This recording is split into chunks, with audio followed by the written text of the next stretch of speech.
Hey everyone, Mr. Happy here, and welcome to Mondays with Mr. Happy, aka Mr. Happy Mondays, a weekly Q&A show where you ask me questions and I answer them. It's been a bit of a week, gotten to play a lot of Wild Hearts, which I've loved. I haven't had issues on the PC version like some other people have, and also Theatrhythm, which I've absolutely loved, and now I'm anxiously awaiting Octopath Traveler 2 this week, so it's been a good time. I also took care of something. I can't tell you about it just yet. It's not like it's NDA or a secret. I just don't want to tell you about it just yet, but I took care of something very important last week, or at least started the workings of taking care of something really important that was honestly just kind of weighing me down a whole lot. And I took care of that on Friday, I believe, Thursday or Friday. And yeah, I'm doing a lot better this Monday than I was last Monday, let me tell you that. However, that being said, I'm actually really tired today, so let's get into the Q&A as quickly as we can. Shout out to our sponsors over on Patreon for supporting. They don't have to. All my content is available for free here on YouTube, so if you enjoy it, be sure to like, favorite, subscribe, share, and participate. Asking comments under the video is how you ask questions for the weekly Q&A, for example. So if you have one, throw it down there. I can't always guarantee I'll get to all of them, but I'll do my best. Anyway, with that, let's get started. Question number one, hashtag Mr. Happy Mondays. Hey, paisanos, it's Super Happy Monday Super Show. There's no super show here. This is the opposite of a super show. This is the most normal show you get. How you doing? And more importantly, how's your mother doing? This is the scheduled wellness check-in on you and your mother, see how well things are panning out. You've been really engrossed in 14. Is that what we call doing Ultimate? Or maybe nice to just hear from life or something we care about, which is the human element to this all. Well, thank you for asking. Like I said, I was having a crazy week, but I took care of something that's a lot off my back. That being said, my mother is basically on the kind of at the end of like the stressful times, or at least like really close to the end, waiting on the mediation's response from the thing she had with the bank for the mortgage. And once that's settled, no matter what, then the house should be all done and paid for. Finally, after all these months, after the bank put it off so many times and the courts put it off so many times, that'll be taken care of. And then we can move forward with our next plan to make sure she is comfy and safe. She's applied and been accepted for all sorts of programs for reduced costs here and reduced costs for that and rebates and all this stuff. So everything's in the works. That being said, until that comes through, I've still been helping her out. I've had this thing over on Twitch called Treat Stream, where people can send her meals from like, McDonald's or Papa John's or whatever. And that's been good. I also learned people can apparently request to send her stuff offline, but then I have to like approve the request. So there's that. I actually just sent her a pizza and some garlic knots because she hasn't had a whole lot of food because she's not really super mobile, so she hasn't been able to get to the grocery store as of late. But we're doing our best, and I'm making sure that she's doing A-okay. She's doing everything in her power to make sure that everyone's efforts from last May are not in vain. Just those banks, man. The banks and the courts just constantly pushing stuff back has been an absolute pain. Not to mention some other stuff that she's had to deal with over the past several months, especially since her lupus diagnosis back in, I want to say August, September, something like that. So it's been a time, and combined with some of the things I got going on that I'm not telling you about yet. Yeah, it's something, let me tell you. But we're doing our best to take care of everything, so thanks for checking in, and hopefully the next time I have something to say, it's not we're waiting on X or Y.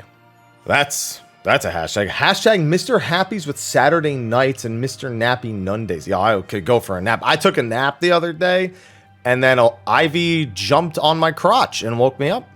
So the nap didn't end as good as it started. Hello, hi, and hope you've been having a good time recovering from your Omega prison sentence. Oh yeah. Question is, now you've had some time again, free being debatable, is there anything you're particularly looking forward to playing? I think I kind of just nailed it with Octopath 2. I know the Diablo 4 beta is next month, but I don't even know if I'm going to make time for that. I want to, but I really have to get going on Count Up, and other than Deep Dungeon in March and the Relic stuff, I really need to take March and April and really barrel through the rest of Count Up as quickly as I possibly can, because Final Fantasy 16's 4 months away at this point.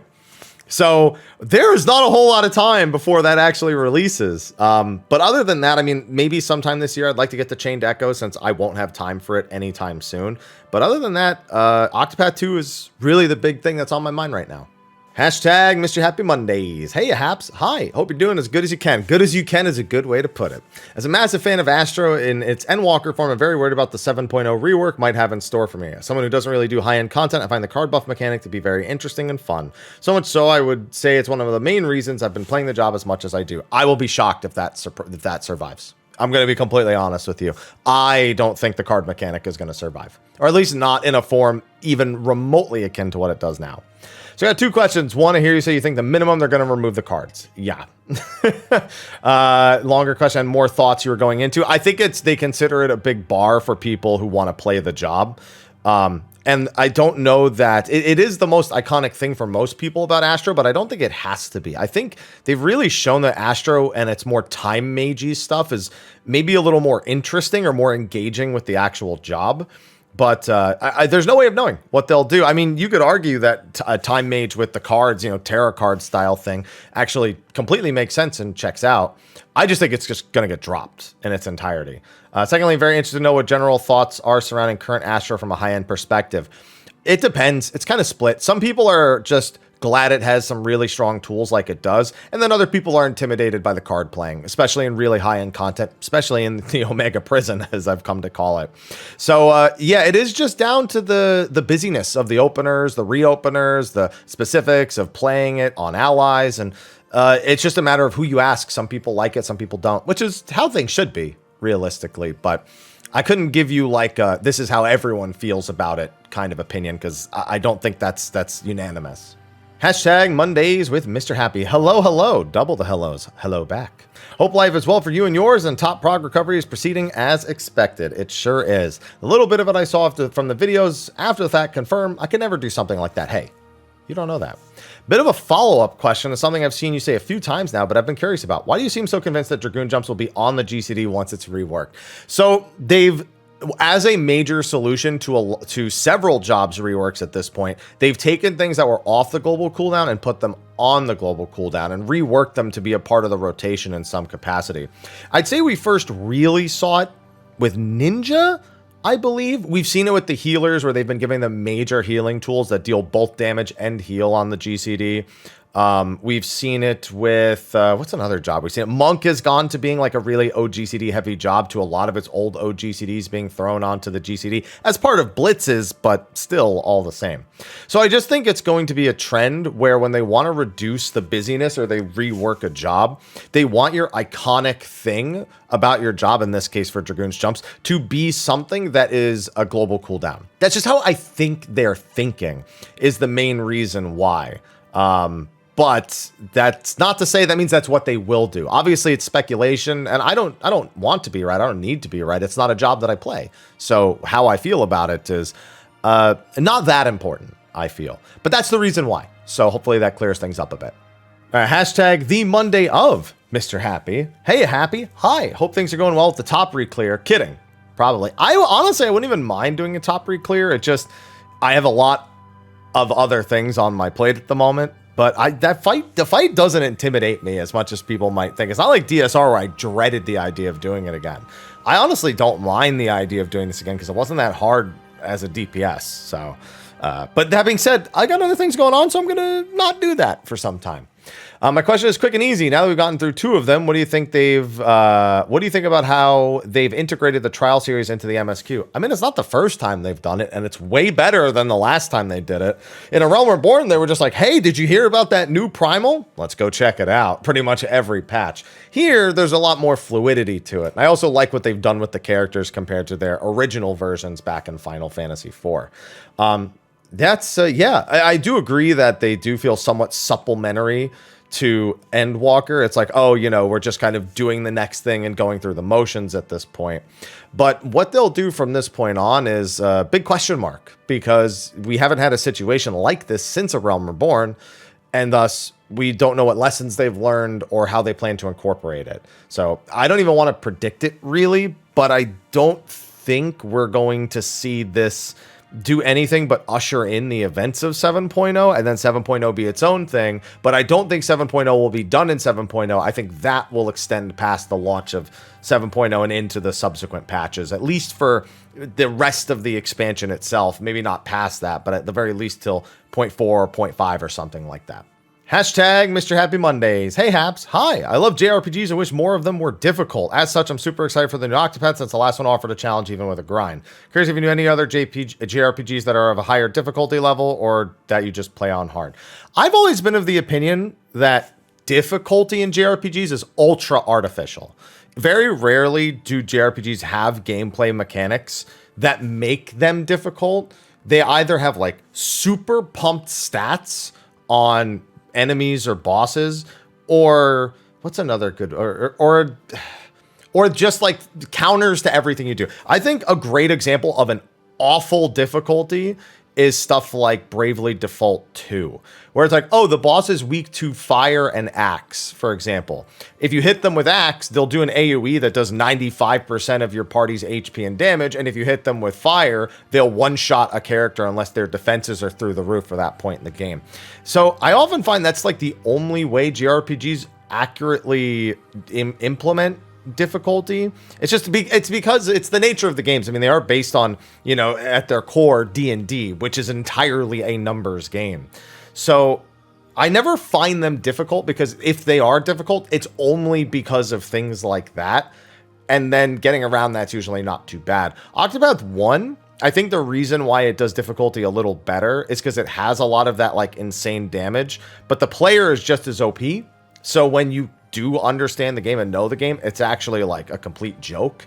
But any sort of lack of understanding about how to set up big damage forces you into fights for longer, which definitely removes your ability to play as effectively. So honestly, I'd say Octopath 1 and hopefully Octopath 2 are kind of the ideal JRPG difficulty, because otherwise, it, like I said, it just feels so artificial for a turn-based RPG. At least, let me also rephrase, turn-based JRPGs. I just feel like difficulty doesn't work that well in them, personally.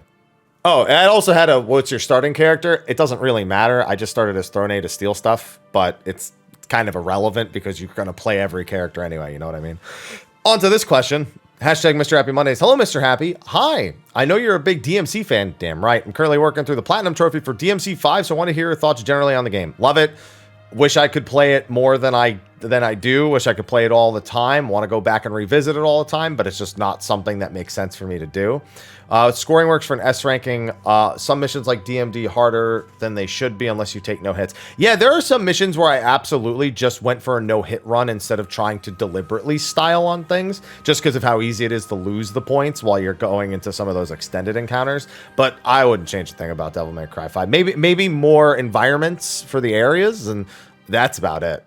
It also asks for a favorite character to play. Nero always wins for me. The grab. Hashtag Mr. Happy Mondays. Greetings and well wishes, Happy. Hi. Last week, you said you don't think the average player skill has gotten any higher over time, but this week you say Heavensward Extremes would get steamrolled. What about the game has changed to turn a very difficult encounter trivial? Those mechanics were different for the time. Basically, they weren't the norm, so people couldn't recognize them, people couldn't do them. And also keep in mind, there's a difference between the average player skill not going up and the number of people playing who are above a certain skill level being up as well. Because the average player skill, when I look at all the things they've done to simplify things, that doesn't change people who just literally don't know how the job works, don't know how the gauges work, don't read anything, are too afraid to press buttons, stop pressing buttons in the middle of rotations, or refuse to play the way that is ideal to play, or have stigmatations. That's not the word for it. Whatever. There's so many things that players just kind of like get on their high horse about, like, and just like this weird, like, low skill superiority where they're almost like proud to not be like the people who try to play the game at a higher capacity. It's this really weird, like, sense of pride. And it's not even like the why are you trying so hard nerd kind of thing. I don't really know how to describe it. But more people have been exposed to more mechanics. Thornton Extreme was a monster when it came out because a lot of people hadn't done those mechanics. If you had done Coil, a lot of those mechanics were very normal. Now those style of mechanics are everywhere. Everything in Thornton has been like done a million times over in another way. And so the mechanics in there are outdated simply by virtue of being made for the players at the time. And the knowledge and the skill level of the players who were doing it was adequate. It was based on what was available then. So now we've seen a million more mechanics. We've done a million more mechanics. The pace of the mechanics is faster now than it used to be. And it's just a matter of like the scaling of things. So I think they would just get steamrolled for the most part if they were to release as modern day extremes, because they just they just don't measure up to the kind of stuff that we get nowadays. They're not as thought-provoking. They hit really hard. Like, and anything that knocks players off is always going to be a problem. And on top of that, there are more people now who are of a skill level above the average skill level strictly because there are more people playing. Hashtag Mr. Happy Mondays. Lolly ho. Hello. Hope all is well. Well, I'll tell you how all is well. I had to take a short break from recording because the pizza that I sent to my mother, who can barely move, mind you, I told them to leave it at the side door, put the directions in all caps, and what did they do? They left it at the front door. So I've been dealing with that for however long, and it's one of the most annoying things. I hate it. Anyway, that's how all is going from the start of the video to now. Excited and anxious about FanFest. Had a couple quick questions. Regarding the battle challenge, would you know if they have controllers available or if you can bring your own? They will not allow you to bring your own. They will have some there, but they will be standard. If they have PS5s, then it'll be a standard PS5 controller, unless they have a sponsor and the sponsor is providing controllers as well, which is possible. I think that's happened before. But no, you can't bring your own. They won't let you plug in anywhere. And any insight as to how the battle challenges are tuned item level gear-wise? They're tuned appropriately. Honestly, the biggest concern is who you're doing them with, because I'd say that everyone kind of gets in the lines for the battle challenges, even if it's not something that is in line with what they normally do in game. And as such, much like with the party finder, you can have wildly varying parties. Not to mention, even if you are in the group with a bunch of people who play the game and like do whatever the battle challenge content is normally, playing at that convention is not the same as playing at home. Like, it's just the bottom line. You have like 5 minutes to set up your hotbars, and you know, however the setup feels, or whatever mouse or keyboard or controller or whatever it is, you have to use what they give you. So it can just be kind of throw you off, even if you set everything up and you're comfy to some degree. But yeah, they're just tuned. They're just tuned to what they would normally be tuned to. Hashtag Mondays with Mr. Happy. Hello, Happy. Hi. Thank you for all your hard work creating high quality content. It's not high quality, but I create content at the very least. Valuable member of the community. I wish you the best. Thank you. I have a question. I actually tried to find this info, but wasn't able to find it with a reliable source. Have the devs said anything about adding a new weapon rewards for old ultimates? They have. They have said that they originally had no intention of doing it, but due to popular demand, they are looking into it. That is as direct of a statement that we have received. And if I'm not mistaken, that actually came from not a live letter, but from an interview with a Japanese media site. So I'd have to like dig through a lot to find it. But they've acknowledged that it's something people want, and thus they should work on it. But who knows when we'll see it? Clearly not now. I think while they're making new ultimates and new ultimate weapons, it's unlikely. So maybe in the lull before 7.1, which should be at the earliest our next ultimate. But they're at least aware that we want them. That's as good of an answer as I can give you. Hashtag Mr. Happy Monday. Hi, Haps. You all right? I'm doing all right. You doing all right? I'm doing all right. I go straight to it. I recall during a live letter back just before Endwalker, the devs were discussing how they recommend having one pure healer and one barrier healer in the party, with the addition of making Sage making this viable. You know, if having one pure and one barrier contributes to the LB and other party bonuses. Definitely not party bonuses. Limit break, I'm actually not sure. But they also said in that same vein, they weren't going to force it. But what they would do is recommend it. And I think the party finder, not the party finder, the raid finder, which really only Japan uses effectively, attempts to force that kind of combination. So you don't get a situation with like White Mage Astro. Fortunately, we have seen that you can make double barrier or double pure work. You just have to kind of realize the other job that you're playing around. So it actually turns out okay. But no, I think because they've said they don't want to make it so it's the only option, it definitely, I don't think it contributes to the LB, or at least, let me rephrase. I don't think it inhibits your LB generation to have two barrier or two pure. And I know for a fact it doesn't affect party bonuses. Hashtag Mondays with Mr. Happy. Hello, hola, shalom, bonjour. Yes, that was deliberate for the poor souls who forgot theirs. So far, nobody, but we'll see. Considering you mentioned getting SSS on everything in the latest Theatrhythm on Ultimate, not on Supreme, on Ultimate.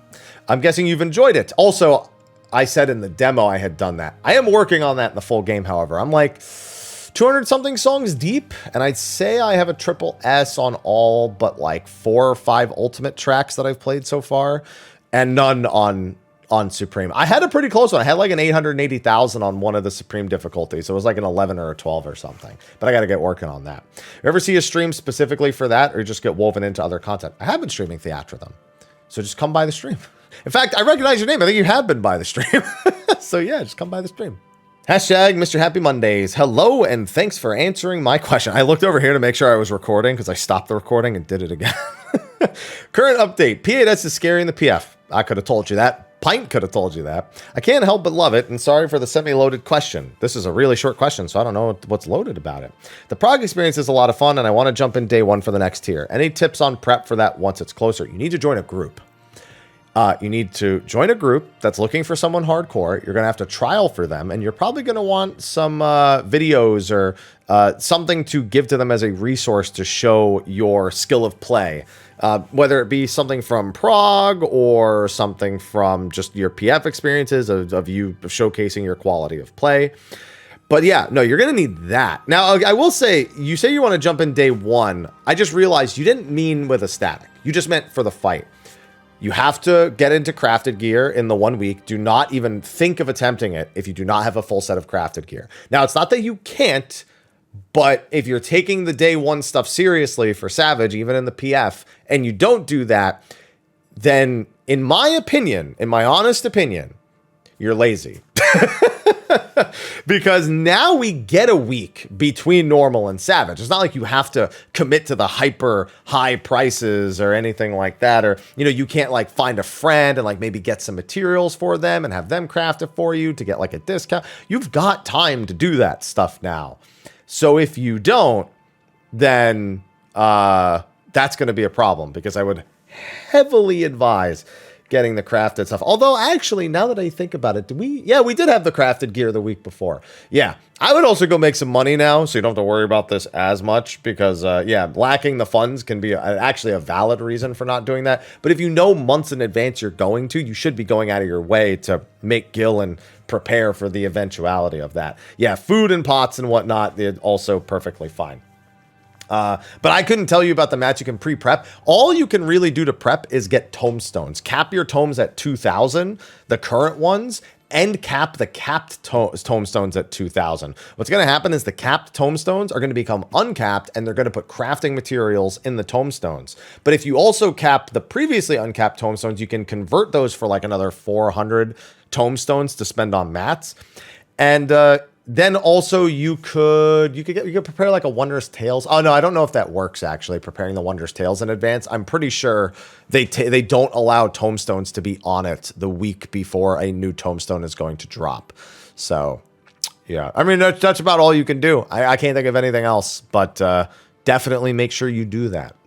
Hashtag Mr. Happy Mondays. Hello, Happy. Hi. To answer question, would you rather they take Feather Generation away from the rotation or instead add it to Flourish? No, all they need to do if they really want to fix the RNG of feathers is change 4-fold feathers to 2-fold feathers.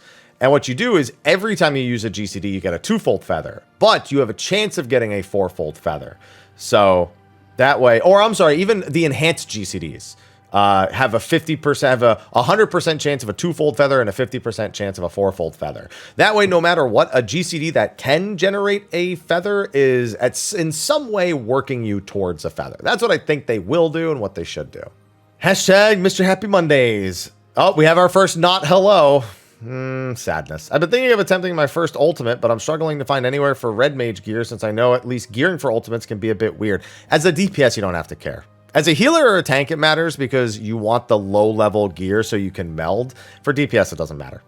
I'd say, like, I think you can do something that's slightly more effective, but actually no, because your substat should be capped now with like the current item level of stuff. Yeah, as a DPS, don't worry about it. Just go in with what you have now. It's fine. You know, I just realized that spell speed might be a problem. So maybe for that last question, get a piece or two of something that's like item level accurate so you can make sure you have the right amount of spell speed, or you can just try to get to the right amount, or you can just not care because it's ooh-woo and nobody actually cares. Hashtag Mr. Happy Monday, man. Hey, Habs, how you doing? I'm doing all right. You doing all right? I'm doing all right. Did you finally get groceries? Yeah, I spent $40 and I haven't been back to the grocery store since a week ago today. I make $40 go a long way. I just get like some on sale meats and then I like cook them en masse. There's a huge deal on these pork loins. They were like 2-pound pork loins each, and it was like $10 for 2 of them.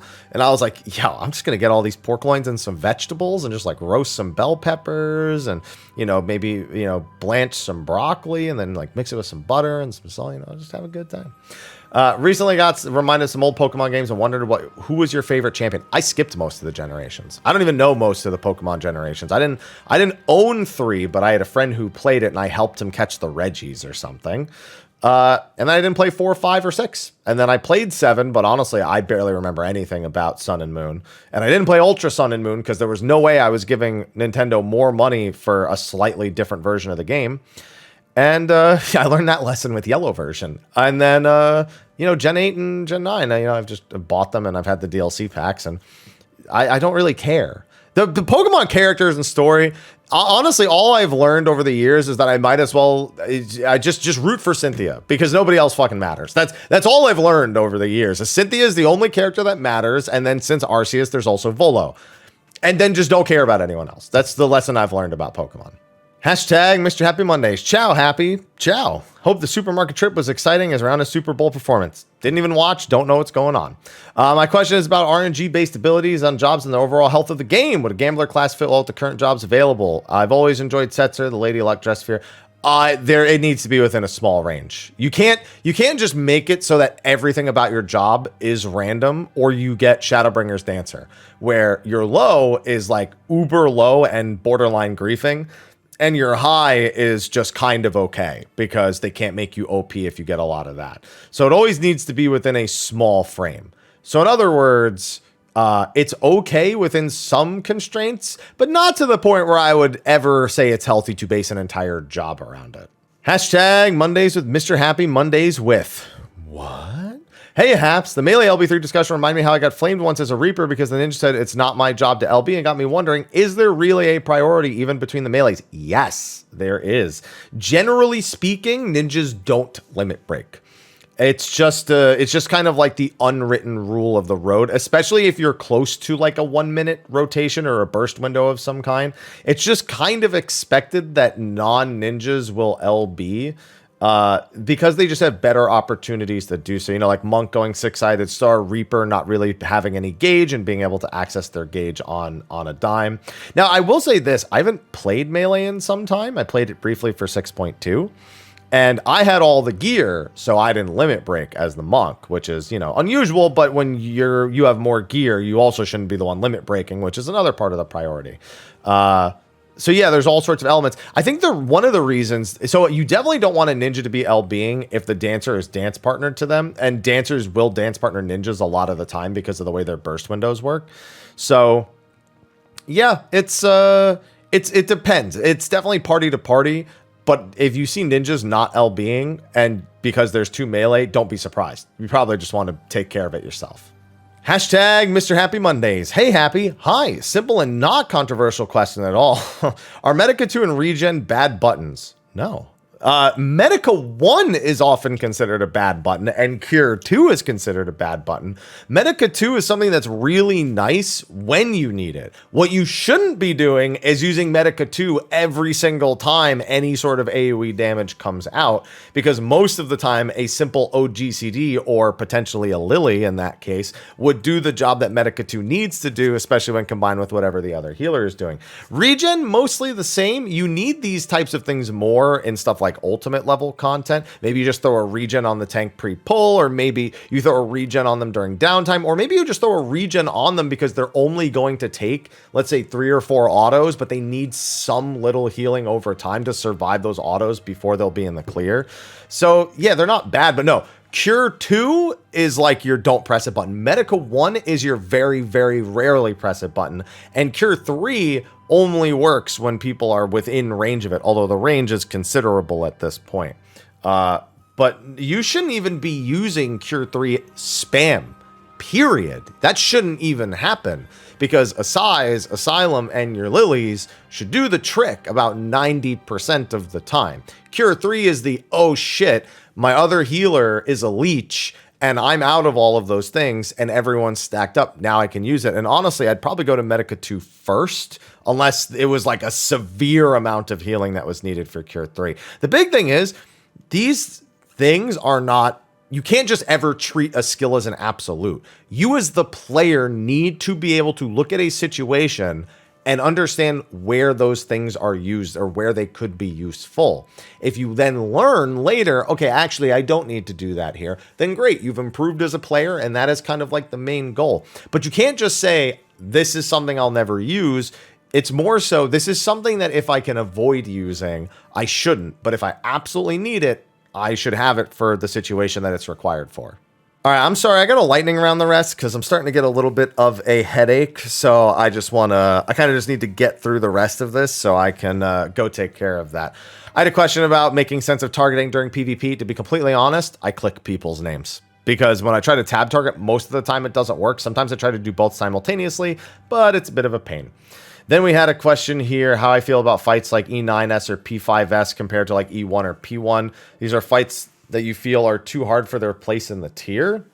No, they feel very, very... Just because something might have a mechanic that people meme on or don't do well doesn't mean they belong later in the tier. I think when it comes specifically to P5S, this one's a bit of an anomaly because technically the end of P7 is harder than most things that you need to do across P5 and P6. But P6, it's tough to argue that P5 and P6 couldn't be switched, which is kind of normal because those two fights are pretty close in difficulty most of the time.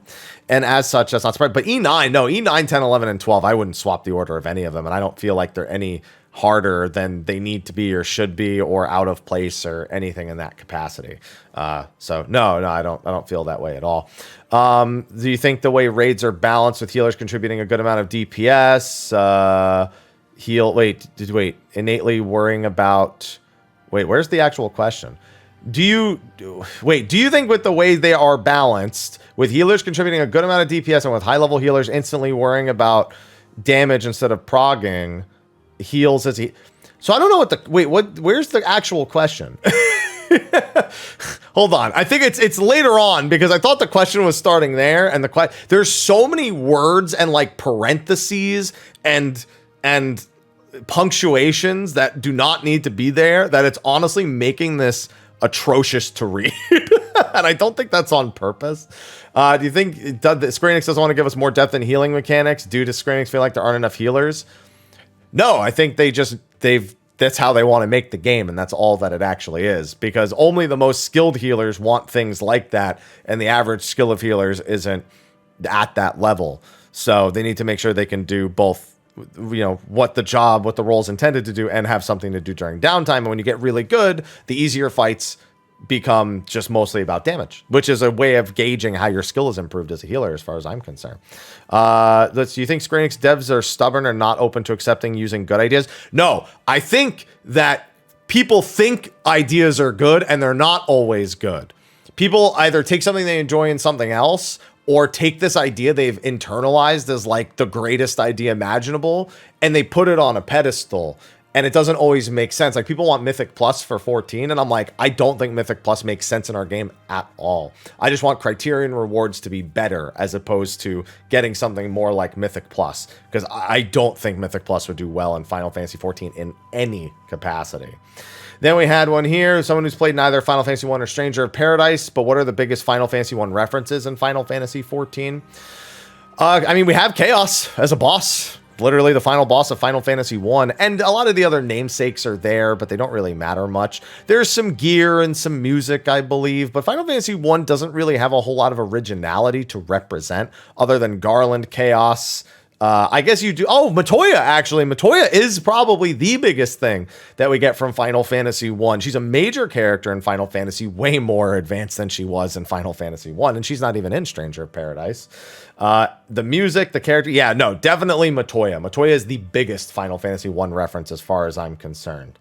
And then we had another one here. Full-time clicker. How can I start playing with the keyboard? Practice. Played 14. I can play almost every role but melee. I don't know how to... both the answers to these questions are just practice. You're thinking about things you're not doing instead of just practicing the things that you don't have experience on. You just need to practice, and there's nothing else to it, I suppose. Let's see. Final phase, 2 questions, one 14 related, one not. For 14 related, I want to talk about limited jobs. Yeah, they probably won't touch limited jobs ever again. So other than maybe adding more stuff to Blue Mage. But if, yeah, your question is, do you think they might, what do you think that has to do with concept, the rewards it gives, or something else that devs know that we don't? I just don't think it's a popular idea. I don't think it was a popular idea from the moment it came out. I love Blue Mage. I like what they did with it, but it often feels abandoned. It feels like a thing that you just don't get. I don't know. You just it's separate from the game, and it's not separate like Eureka is separate or like Bozja is separate. It's like you're playing just something completely different, but still within the confines of Final Fantasy XIV's rules. I just don't think that's very popular amongst most people. I heard you talk about Theatrhythm as someone who loves rhythm games. I find it hard to adjust using the controller for Ultimate and Supreme. Do you have any tips or tricks? L1, R1 being the default buttons that I use for most things definitely helped out, but also being able to switch to using X and down if need be. My thumbs are faster than my index fingers, so on fights with lots and lots of constant trills with the different button presses, I end up swapping to using my thumbs unless there's also analog sticks, in which case I usually have to come up with something like very specific. Don't fall into one control scheme for every song. Figure out control schemes that make songs more doable because you have the freedom to do so. That's probably my biggest piece of advice that we have. With the next step of Endwalker's relic weapons looming, and while I know you don't like speculation, what grind do you want to place your 2-gil on? Light farm. Easy. Light farm. And I think that is it, actually. There are a few other comments, some questions I just didn't want to answer, in all honesty, because it just didn't seem like it was appropriate to answer them. So you can probably figure out who you are if your question was not answered. And then there was a question that was actually interesting that I want to go over. I mean, so last week I talked again because people asked me about Final Fantasy IX, why I don't like it, yada yada yada. And somebody said, I mean, we really look towards his Final Fantasy tier list and not ask for his opinion anymore on Final Fantasy games. He's welcome to them, and I respect highly. He says we should play them out and find out for yourselves. Absolutely. But his list was just so hard to watch because it's just so off from most of the community. Now, I responded to that by saying most of the community, plenty of people like and dislike many different Final Fantasy games. I promise you there are more people who hate your favorite Final Fantasy games than you think, and vice versa. You can't operate with opinions within a bubble and call them the majority or most of the community. Because whenever I talk about not liking a Final Fantasy game such as 9, tons of people come out of the woodwork and be like, finally, somebody said it. Because they feel the same way, but they just don't voice their opinion. In fact, there's a comment in this very video that literally right above it that's, well, there's a still waiting for the 9 hate video, but there's also one that's just spitting the hard truths about Final Fantasy IX. That's the big thing about a franchise that's as big as Final Fantasy, is that everyone feels different about it, but there's a lot of echo chambers that make people believe that something is the common opinion. Most of the time I call that echo chamber game FAQs or Facebook, but one of the two, it depends. But there are so many opinions and so many thoughts. There's a huge portion of people who love Final Fantasy 13. It's not a small portion. There's a lot of people who love it. There's people who love Final Fantasy 8, and then there's people who hate Final Fantasy 10, and then there's people who think Final Fantasy 3 is good. Well, at least the 3DS version, God bless your souls. There's people who like Final Fantasy 2, even though it's generally regarded as a not popular. Like, there's so many opinions about it, and it's just, that's what they are. It's just their opinions at the end of the day. So I don't know. It's just, I just encourage people to play them and find out for themselves. But if you ask me how I feel about them, I'm going to tell you. Anyway, with that is going to be a wrap for this episode of Mondays with Mr. Happy. Sorry, it felt kind of disjointed. Like I said, I was trying to communicate with my mother for some portion of it, so I kept taking breaks in between the recordings and losing focus and all sorts of stuff. But either way, we're here at the end. Thank you for watching. Be sure to like, favorite, subscribe, and share. Ask your questions for next week's episode, and I will see you in the next one. Until then, take care.